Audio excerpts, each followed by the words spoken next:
जय हिंद दोस्तों।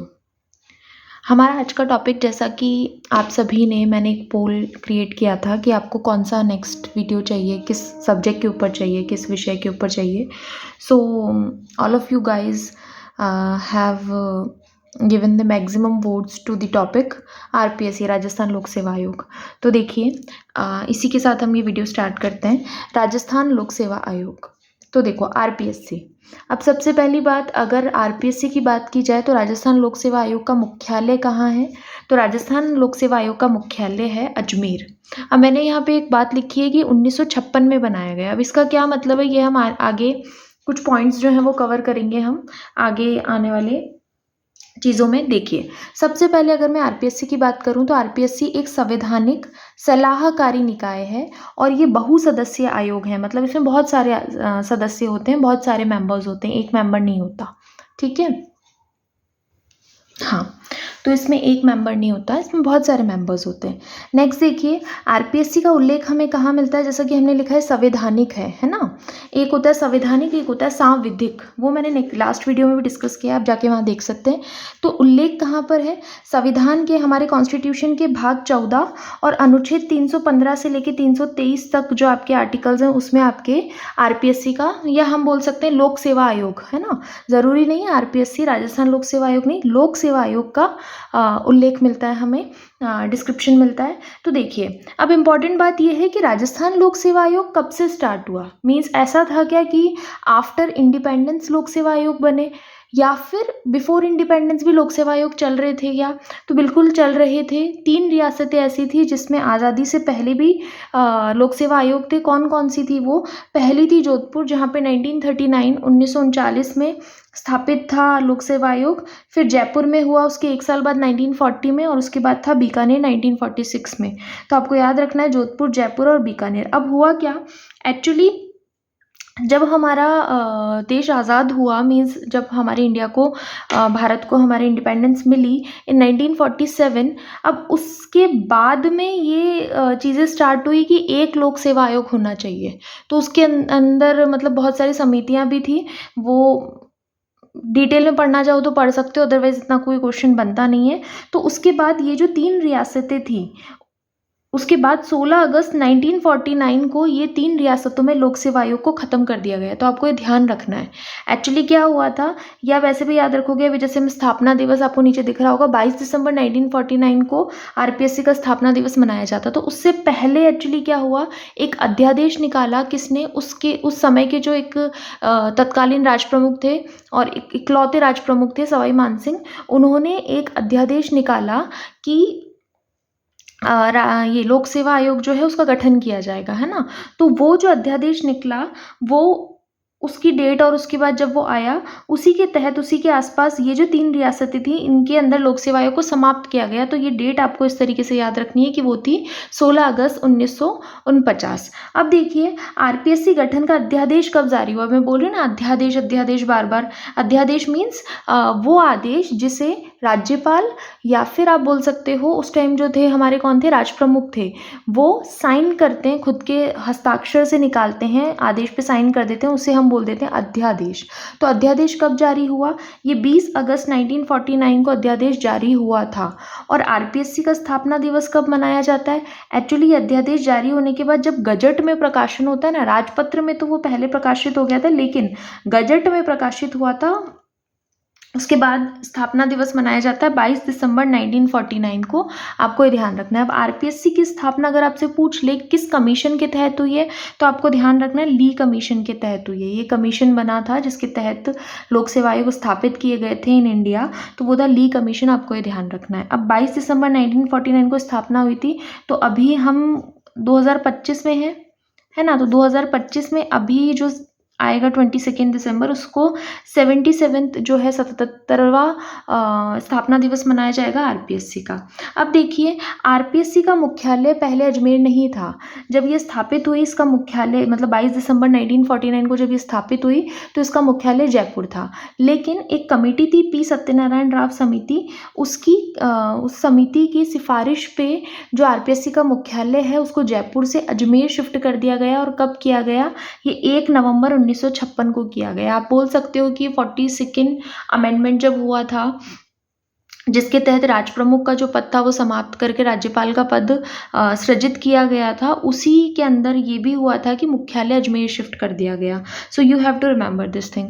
अब देखिए, अब आरपीएससी में जैसा कि हमने पढ़ा कि बहुसदस्यीय आयोग होते हैं, तो मेंबर्स कितने होते हैं?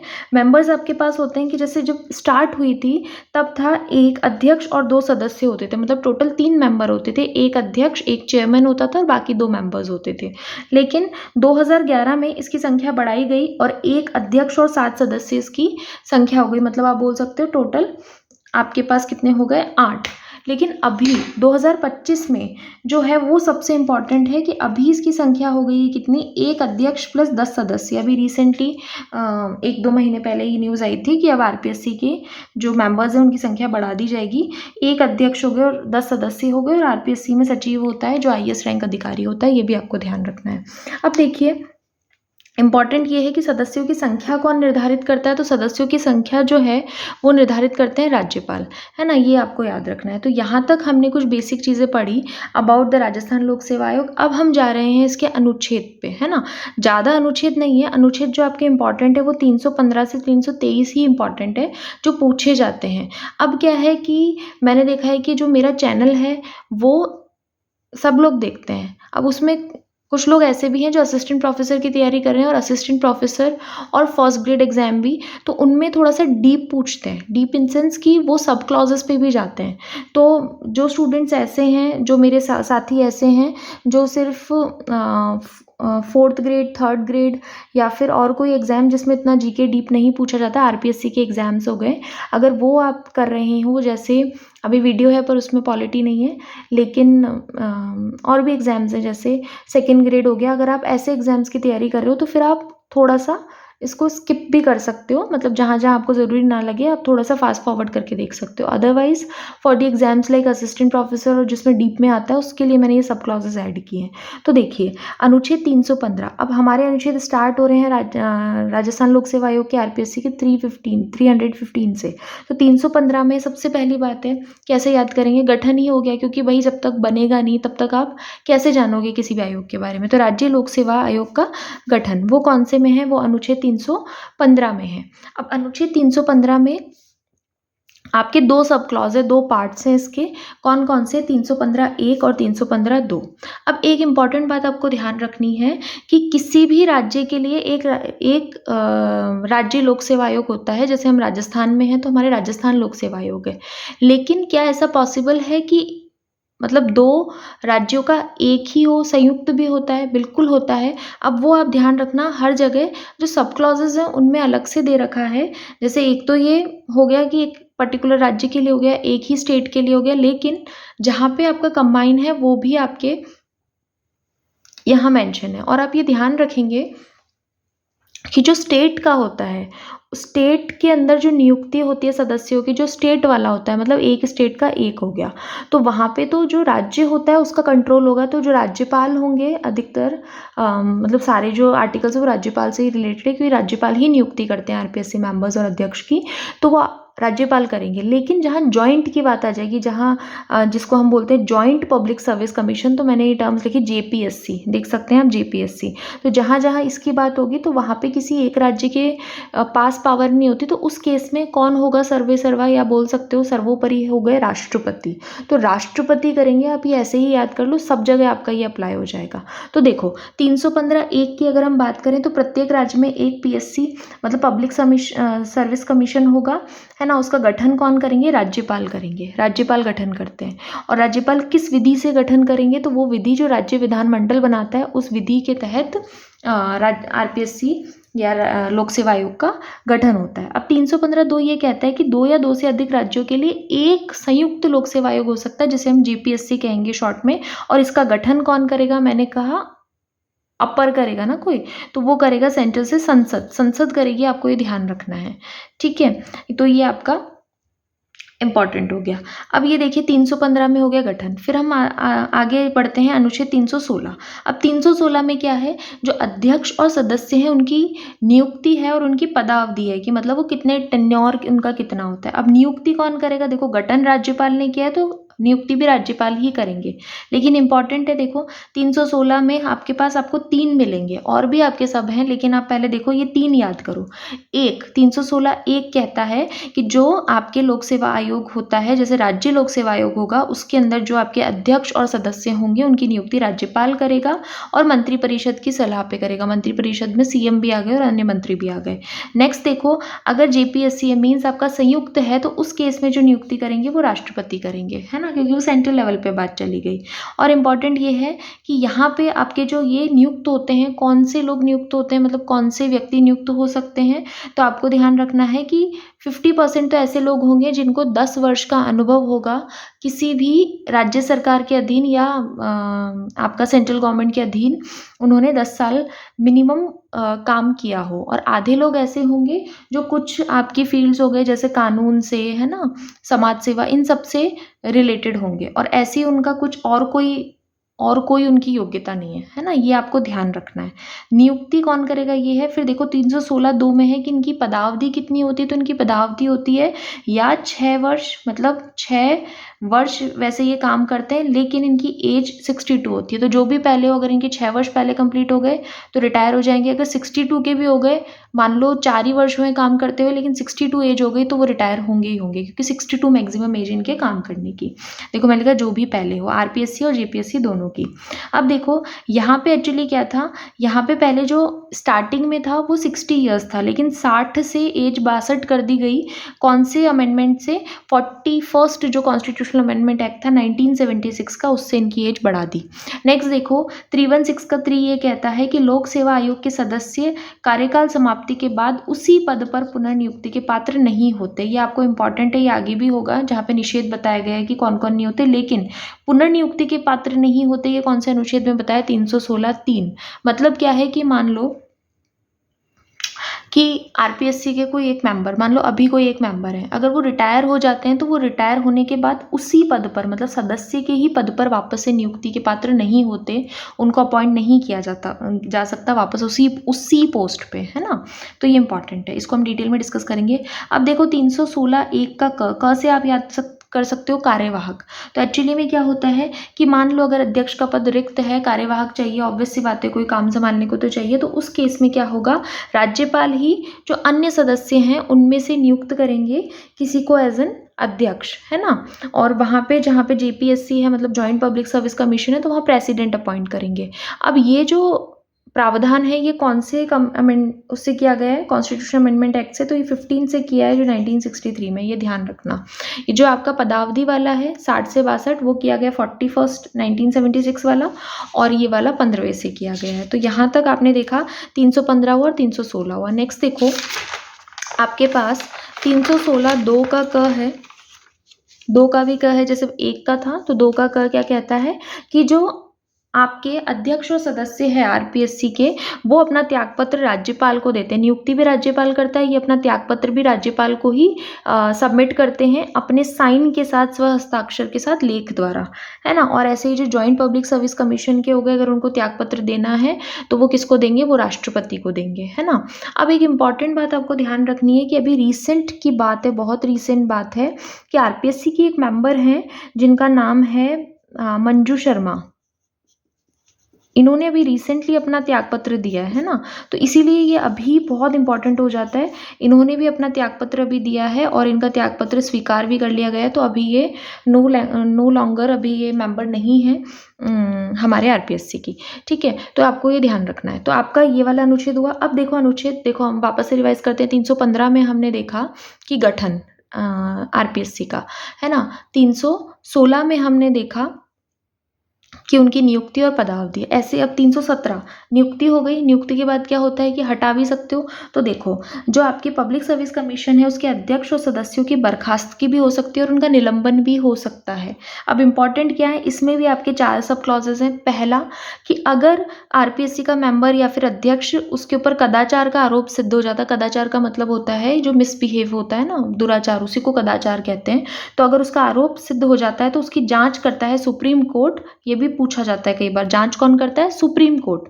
और हटाएगा कौन? राष्ट्रपति हटा सकता है। इंपॉर्टेंट है, आप कंफ्यूज नहीं होंगे, राज्यपाल नहीं हटाता, राष्ट्रपति हटा सकता है ना। तो ये आपको ध्यान रखना है। सेकंड देखिए कि राज्यपाल क्या कर सकता है फिर, तो दूसरे में आपके राज्यपाल की पावर दे रखी है, राज्यपाल निलंबित कर सकता है, मतलब कुछ वक्त के लिए उनको होल्ड पे डाल सकता है, उनको कार्य करने से रोक सकता है। निलंबन का मतलब होता है उनको अपने पद के कार्य करने से रोक सकता है कौन? राज्यपाल। और उधर जेपीएससी के राष्ट्रपति करता है ना।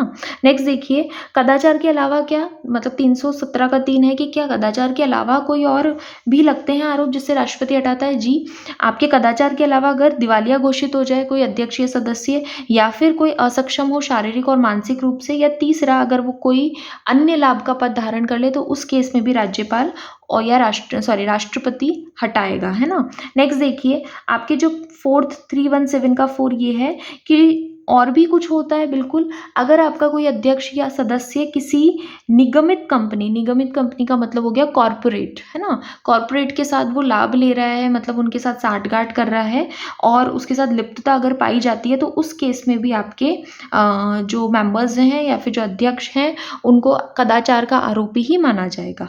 तो ये आपका अनुच्छेद 317। नेक्स्ट देखिए, अनुच्छेद 318 में क्या है? 318 में आपके अध्यक्ष, सदस्य और कर्मचारी की सेवा शर्तों के बारे में नियम बनाने की शक्ति है। सेवा शर्तों के बारे में नियम मतलब कि वो किस प्रकार से अपनी सेवा करेंगे।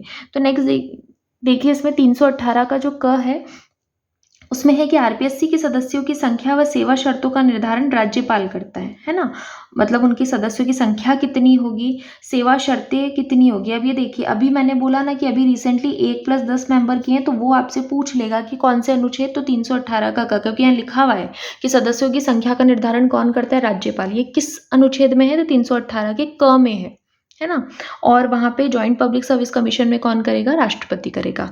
ऐसे ये तो हो गया सदस्यों वाली बात। और यहाँ पे है कर्मचारी, तो 318 ख में है कि आरपीएससी कर्मचारी, मतलब वही सेम, यहाँ सदस्यों की संख्या, कर्मचारियों की संख्या 318 ख में दी हुई है, वही सेवा शर्तें, उनका निर्धारण राज्यपाल करेगा और जॉइंट पब्लिक सर्विस कमीशन के लिए राष्ट्रपति करेगा। सो 318। नेक्स्ट देखिए, अनुच्छेद 319 ये है, जैसे हमने बोला था कि अभी हमने पढ़ा था ना, नियुक्ति वाले में पढ़ा था कि पुनर्नियुक्ति का वो आपका, ये देखो 316 के 3 में था ना कि पुनर्नियुक्ति का पात्र नहीं होगा। अभी डिटेल में है कि निषेध, 319 में इसका पूरा डिटेल है, अलग अलग है, ध्यान रखना।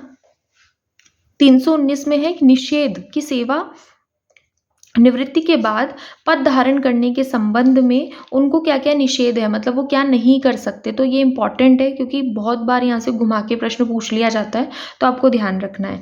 देखो, पहली बात तो क्या होता है कि ये राज्य सरकार के, मतलब ये सेवानिवृत्ति के बाद है, वो भी आपका 316(3) में भी था, लेकिन वो पुनर्नियुक्ति की बात थी। अब यहाँ पे निषेध वाला वर्ड अगर आ जाएगा ना, तो आपको इस अनुच्छेद को आंसर देना है एज ए आंसर। तो देखो, इसमें क्या है आपके पास कि राज्य सरकार के अधीन सेवानिवृत्ति के बाद वो राज्य सरकार के अधीन कोई अन्य नियोजन का पद धारण नहीं कर सकते। नियोजन का पद इंपॉर्टेंट बात है यहाँ पे, है ना, तो ये इंपॉर्टेंट ध्यान रखना। अब 319 ख और घ है, तो ख के अंदर क्या है? ख के अंदर आरपीएससी अध्यक्ष के बारे में बातें हैं और घ के अंदर आरपीएससी के सदस्यों के बारे में बातें हैं। तो ख में क्या बोला गया है? अब ध्यान रखना कि जो आपका आरपीएससी अध्यक्ष है, जब उसकी सेवानिवृत्ति हो जाती है उसके बाद वो क्या नहीं कर सकता और क्या कर सकता है। देखो, इस पूरे आर्टिकल के लिए बस आप एक चीज़ याद रखो कि ये लोग, ये जो आपके मेंबर्स और सदस्य हैं, इनका अपग्रेडेशन तो हो सकता है, ये अपग्रेड वाली पोस्ट पे तो जा सकते हैं, लेकिन ये डिग्रेड नहीं होंगे या फिर सेम पे नहीं जाएंगे, अपग्रेड हो सकते हैं। अपग्रेड होने का क्या मतलब है कि जैसे कोई सदस्य है तो वो अध्यक्ष बन सकता है, उसी आयोग में भी बन सकता है, डिफरेंट वाले में भी जाके बन सकता है और यूपीएससी में भी बन सकता है ना। लेकिन अगर कोई अध्यक्ष है और वो उसी लेवल पे, जैसे स्टेट पब्लिक सर्विस कमीशन में, वो वापस सदस्य, अध्यक्ष बनने के बाद सदस्य नहीं बन सकता। मतलब समझ रहे हो ना, अब अपग्रेडेशन हो सकता है, डिग्रेडेशन नहीं होगा या सेम उस पर नहीं जाएगा। इसको आप समझो डिटेल में, तो मैं आपको बताती हूँ। जैसे देखो, अध्यक्ष है, उसकी रिटायरमेंट हो गया, उसके बाद वो किसी अन्य पब्लिक सर्विस कमीशन, जैसे फॉर एग्जाम्पल राजस्थान का जाके एमपी में उस पब्लिक सर्विस कमीशन के अंदर अध्यक्ष बन सकता है, बिल्कुल मैंने बोला ना कि अध्यक्ष वो बन सकता है, डिग्रेडेशन नहीं होगा। नेक्स्ट देखिए, यूपीएससी का सदस्य और अध्यक्ष भी बन सकता है। आरपीएससी का अध्यक्ष बनने के बाद यूपीएससी का सदस्य भी बन सकता है, अध्यक्ष, क्योंकि यूपीएससी एक नेशनल लेवल कमेटी हो गई ना, तो बन सकता है। नेक्स्ट देखिए, अन्य पीएससी पब्लिक सर्विस कमीशन का सदस्य नहीं बन सकता, वो मैंने बोला ना लोअर पे नहीं आ सकता। नेक्स्ट देखिए, क्या आरपीएससी का सदस्य वापस नहीं, पुनर्नियुक्ति का पात्र तो है ही नहीं, हमने देखा, तो ये आपको ध्यान रखना है। अब सदस्यों के बारे में देखिए आप, अगर आरपीएससी के जो सदस्य हैं वो आरपीएससी का अध्यक्ष बन सकता है, बिल्कुल बन सकता है, क्योंकि पहले सदस्य था, अब अध्यक्ष उसका अपग्रेड हो गया।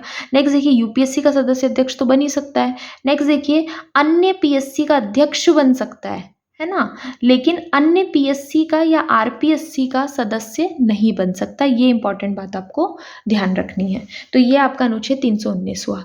नेक्स्ट देखिए, अनुच्छेद 320। अनुच्छेद 320 में लोक सेवा आयोग के कार्य है। सबसे पहले आपको ध्यान रखना है कि जो लोक सेवा आयोग है, राजस्थान लोक सेवा आयोग या कोई भी लोक सेवा आयोग, वो होता है भर्ती प्राधिकरण कहते हैं इसको, और इसको कहा जाता है वॉच डॉग, है ना, क्योंकि ये भर्तियों का प्रहरी बोलते हैं इसको, क्योंकि जितनी भी भर्तियां होती है हमारे किसी भी स्टेट में, तो वो उसका जो काम होता है वो लोक सेवा आयोग का काम होता है वो करने का। तो देखिए क्या क्या काम है, राज्य सेवाओं में नियुक्ति, परीक्षा करवाना, परीक्षा के लिए नियम बनवाना, परीक्षाओं के लिए साक्षात्कार का आयोजन करवाना, ये सारे काम आपको पता ही होगा, ये इसके होते हैं आरपीएससी के। नेक्स्ट देखिए, सिविल सेवा जो भर्ती होती है उसकी भी सिफारिश कर सकते हैं ये।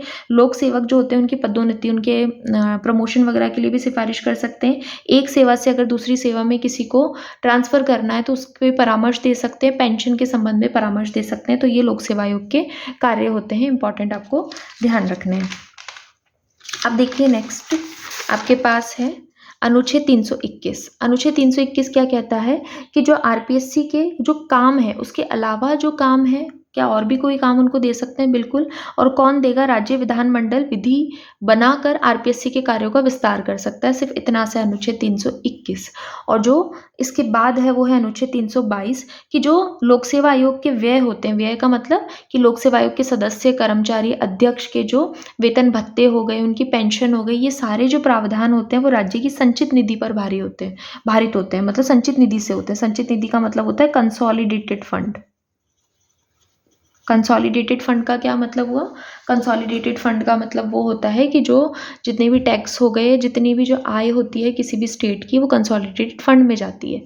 सबसे लास्ट ये इंपॉर्टेंट है अनुच्छेद 323 वार्षिक प्रतिवेदन। आरपीएससी अपना वार्षिक प्रतिवेदन किसको सौंपती है, जो आपके आरपीएससी का गठन कौन करते हैं, राज्यपाल करते हैं, उन्हीं को ये अपना प्रतिवेदन सौंपती है राज्यपाल, और राज्यपाल उसको किसके सामने रखता है, विधानमंडल को। दिस इज द लास्ट आपका ये हो गया अनुच्छेद 323। तो यहाँ पे आपके अनुच्छेद कंप्लीट होते हैं, कुछ इंपॉर्टेंट बातें कंप्लीट होती है अबाउट आरपीएससी।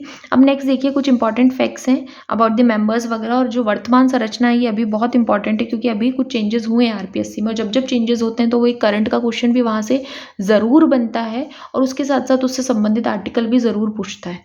देखिए क्या है, सबसे पहली बात, सर्वाधिक कार्यकाल वाले अध्यक्ष कौन रहे हैं, वो रहे हैं देवी शंकर तिवारी। एक और इम्पॉर्टेंट बात है, जो आपका पहला आरपीएससी जो बना था वो हमने देखा स्थापना हुई थी 22 दिसंबर 1949 को। उस टाइम जो अध्यक्ष थे वो थे आपके, जो आपके अध्यक्ष थे उस टाइम के वो थे एस.के. घोष, और उस टाइम 2 मेंबर्स थे, एक थे देवी शंकर तिवारी और दूसरे थे आपके एन.आर. चंदोरकर। तो जो देवी शंकर तिवारी फर्स्ट में मेंबर थे वही बाद में अध्यक्ष बने और सर्वाधिक कार्यकाल वाले अध्यक्ष बने, ये आपको ध्यान रखना है। 1951 से 58 थे, इनका कार्यकाल था 6 ईयर 5 मंथ्स का, और इन्हीं के कार्यकाल में जो मुख्यालय था आरपीएससी का वो जयपुर से अजमेर स्थानांतरित हुआ। नेक्स्ट देखिए, न्यूनतम वाले थे 2, एक तो फूल सिंह यादव थे जिनका कार्यकाल मात्र 28 दिन का था, और फिर उसके बाद BL रावत थे जिनका 34 दिन का था, है ना, ये 66 में थे और ये 1997 में इनका था। नेक्स्ट देखिए, NK बिरवा ऐसे आरपीएससी के अध्यक्ष थे जो आरपीएससी के अध्यक्ष भी रहे हैं और सचिव भी रहे हैं। कौन, NK बिरवा। नेक्स्ट है OP गुप्ता आरपीएससी के सदस्य भी रहे हैं और राजस्थान के हमारे राज्य के मुख्य सचेतक भी रहे हैं, ये ध्यान रखना। SD उज्ज्वल आरपीएससी अध्यक्ष भी थे और मुख्य सचिव भी थे, ये एकमात्र ऐसे पर्सन थे जो हमारे राजस्थान के मुख्य सचिव के पद पर रहे हैं और आरपीएससी के सदस्य भी रहे हैं, ध्यान रखना। नेक्स्ट देखिए, फर्स्ट कार्यवाहक अध्यक्ष थे आपके LL Joshi, SC Tripathi, RPSC अध्यक्ष भी रहे हैं और ये यूपीएससी के भी सदस्य थे। आरपीएससी के अध्यक्ष होने के साथ साथ ये यूपीएससी के भी सदस्य थे और ये लोकसभा सांसद भी रहे हैं और केंद्रीय मंत्री भी रहे हैं। सॉरी, ये नहीं, सीआर चौधरी, जो आपके सीआर चौधरी थे वो आरपीएससी अध्यक्ष भी थे, लोकसभा सांसद थे और केंद्रीय मंत्री थे। नेक्स्ट देखिए, 2 ऐसे सदस्य थे जो डीजीपी भी रहे हैं और आरपीएससी अध्यक्ष, मतलब 2 ऐसे आरपीएससी अध्यक्ष थे जो डीजीपी के पद पर भी रहे थे। कौन कौन? देवेंद्र सिंह और भूपेंद्र यादव। नेक्स्ट देखिए, आपके एक ऐसे आरपीएससी सदस्य थे जो राजस्थान के पूर्व स्पीकर भी रहे हैं, वो थे आपके एनएल जैन। अब ये बहुत इंपॉर्टेंट है, रघुकुल तिलक। रघुकुल तिलक राजस्थान के राज्यपाल रहे हैं और ये आरपीएससी के मेंबर भी रहे हैं। इसमें एक आयोग भी बैठा था, उसमें फिर ये हुआ था, हरगोविंद बनाम ऐसे कुछ करके नाम था, तो उसमें फिर ये डिसाइड हुआ था, पहले हुआ कि राज्यपाल का पद उनको मिल रहा था क्योंकि पहले वो मेंबर थे, बाद में राज्यपाल बने, लेकिन बाद में फिर यही डिसाइड हुआ कि वो राज्यपाल का पद ग्रहण कर सकते हैं। तो आपसे कभी ऐसा प्रश्न पूछे तो आप हाँ करके आना कि वो राज्यपाल का पद जो आरपीएससी मेंबर्स होते हैं, अध्यक्ष होते हैं, वो ग्रहण करते हैं और कर सकते हैं। अब इसमें एक इंपॉर्टेंट बात है कि जो रघुकुल तिलक है, आप कमेंट्स में बताइए कि ये राष्ट्रपति शासन के समय क्या ये एक राज्यपाल थे, और अगर थे तो ये कौन से राष्ट्रपति शासन, मतलब हमारे राज्य में आज तक 4 राष्ट्रपति शासन लगे हैं, प्रेसिडेंट रूल लगे हैं, तो उसमें कौन से वाले में रघुकुल तिलक जो थे वो राज्यपाल थे? आप कमेंट सेक्शन में ज़रूर बताइए। नेक्स्ट देखिए, 7 महिला सदस्य रही हैं हमारी आज तक आरपीएससी की। अब एक इम्पॉर्टेंट बात है कि कोई भी महिला अध्यक्ष नहीं बनी है आरपीएससी की, लेकिन महिला सदस्य रही हैं।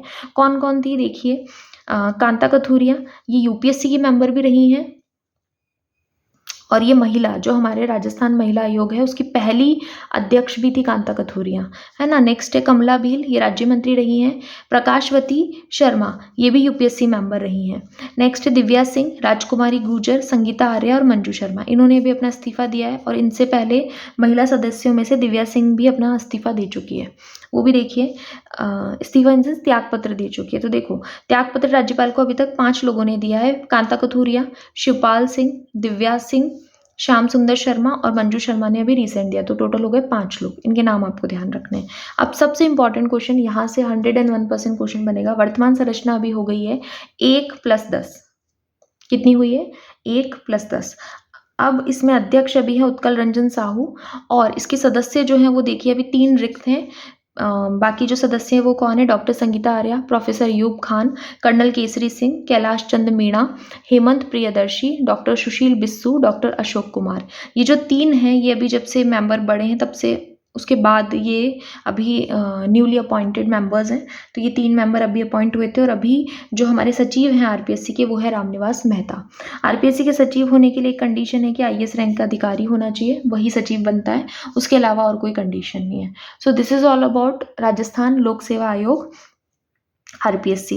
मैक्सिमम जो टॉपिक्स हैं वो मैंने आपको इसमें कवर करवा दिए, मतलब सारे ही करवा दिए, जितने भी अनुच्छेद थे वो भी करवा दिए। अब आपसे पूछा जा सकता है कि वर्तमान संरचना ये हुई है, मैं फिर से एक बार क्वेश्चन डिस्कस कर रही हूँ कि किसके तहत सदस्यों की संख्या जो है वो बढ़ाई जा सकती है, तो वो देखो। तो इसका जो आंसर होगा वो होगा 318, क्योंकि हमने देखा ना कर्मचारी की सेवा शर्तों के बारे में जो डिसाइड है वो कौन करता है? राज्यपाल करता है, ध्यान रखिएगा।